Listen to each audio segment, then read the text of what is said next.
Today we will learn about the backpack option in Scratch and how to use it. Backpack is a special feature in Scratch. It helps you save and reuse your code, sprites, sounds, or backgrounds in other projects. You don't have to create everything again. Just store it in the backpack and use it anytime.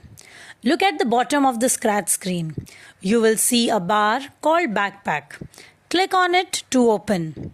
If you're logged in, only then the backpack will be visible.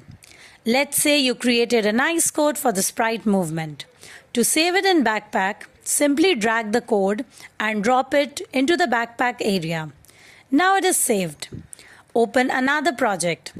Drag the code from Backpack into your new project. You can reuse it easily. You can also store sprites, sounds, and backgrounds in the backpack. Remember, the backpack works only when you are logged in to Scratch. So always log in first. Backpack makes coding faster and easier. Use it to save time and build amazing projects. Happy coding!